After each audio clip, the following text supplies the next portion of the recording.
when I had my first meeting with these guys, I explained to them this is the birth of something that could really be big, but it was up to you in terms of where you would take it. And I strongly suggested to them that they became a company, became one, and they did. They incorporated and became the Hot Mix 5 Inc. And probably for a lot of reasons, it didn't grow to what I thought it could have been, but it did do phenomenally well as a group. As time went on, the Hot Mix 5, I think they got into the record business, producing and recording and pressing and distributing their product around the country. But I think what they lost sight of, and this is not a criticism, it's just part of the history, was where they actually came from and the foundation. And I think they all wanted to be something bigger than what they were capable of being or becoming without more coaching, more financial support, more management, because they were growing as individuals yeah. As opposed to growing as a group. And I think that's probably why they didn't succeed for decades. However, regardless of what they didn't accomplish as a group, individually they've done well, and the impact of what they started, what they did, still today, as we sit here in 2006, I've got 3 guys that work for me in Maryland that are from Chicago that grew up listening to them, and they're all mentally damaged. They're totally, they grew up on it, man. I mean, they're into it. They can recite different things that happened. They were at certain dances. They met these guys. And these guys were, younger than what the Hot Mix 5 are. And it made a major impact on them. When I left Chicago and went to San Francisco, and I've told this story to only a handful of people, but it's a story that will live with me forever. I was a program director of KMEL, which is at the time kind of a crossover top 40 station. Didn't have any mixes or anything like that on the station. I went out for lunch one day on Pier 35, where the station was right near there. And I walked across the street to get a hamburger, hot dog, or something. And there was a guy out there with, you remember those multicolored afro wigs where you see the idiots at football games? Yeah. Well, this guy had one of those on. He was selling cotton candy and hot dogs. I used to have hair like that. Yeah. We all did. It's that Miami Vice thing. Exactly. So he was, and he had a ghetto blaster, and it was loud to the point of distortion. It was just incredibly loud. And I hear this, Saturday Night Live, Ain't No Jive, Chicago Dance Party on 102.7 BMX. I said, you know what, I'm getting homesick. I'm starting to hear my old station. And, wow. I said, wait a minute, hold it. I heard that. I went over to this guy and said, hey, man, what are you listening to? Where'd you get that? He goes, man, my cousin lives in Chicago and sends me tapes every week. This is a cassette. This is the best station in the world. They're going to play the best jams. It's like, you can't get this anywhere, man. This is outrageous. I said, yeah, I know. That's my station. I used to work there. I was a program director. Yeah, okay. You want a hot dog? What do you want? I said, no, man, you don't understand. I said, that's a station I just left, and, I built this whole Hot Mix 5 thing and all of it. He goes, yeah, okay, right. It kind of rubbed me wrong. So I said, okay, yeah, all right, give me a hot dog and a Coke, and I'm out of here. I go back, I go to my office, I pick the phone up, and I call Armando. I said, Armando, I want you on the plane this Friday. Bring out the tapes. We're going to put a mix show on KMEL.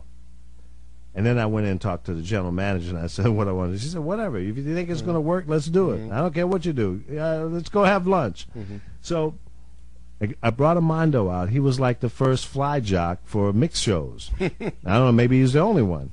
But he brought these tapes out, and we played them. And I went back that next Monday to the same guy. And because I came back that same day, and I told him I was going to do it. He goes, yeah, okay, cool, I'll listen. So he did.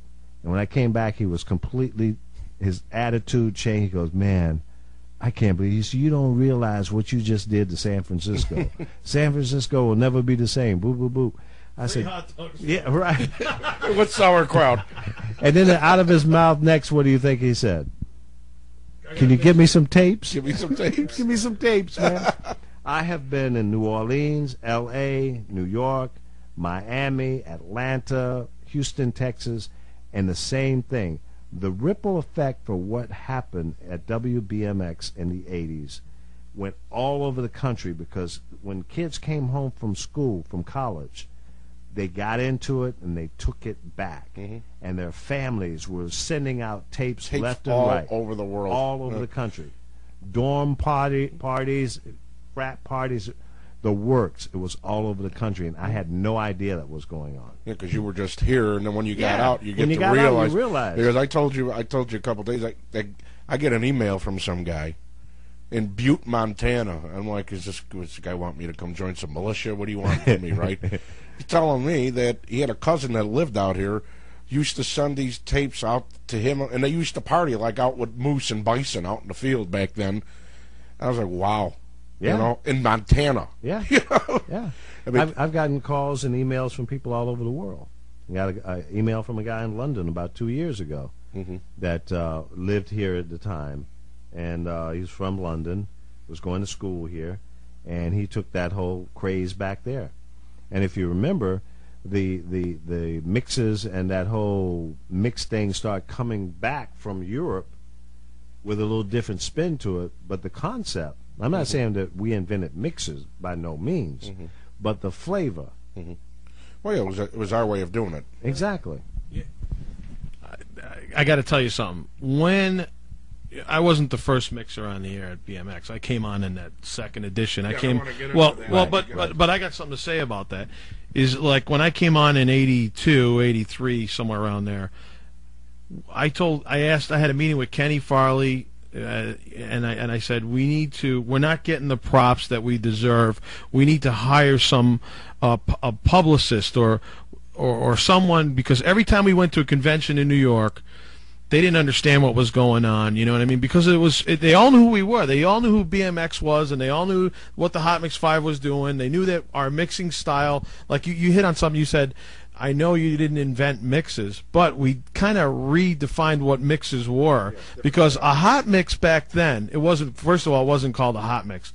It was just it was called a nightclub blend or something. Right. What these radio stations would do, like in New York and in LA, they would take the dance versions of songs that were 12 minutes long, 10 minutes long, and play like 3 or 4 of them in a half-hour segment, and that would be their disco blend, they would call it. Right. What the Hot Mix 5 was doing was taking 15 songs that were the hottest songs in the clubs and ripping them up in 30 minutes. That's right. You know what I mean? Keeping that energy going. That's right. That was unheard of. And then we did the mini mixes. And it also helped move the music. Oh, absolutely.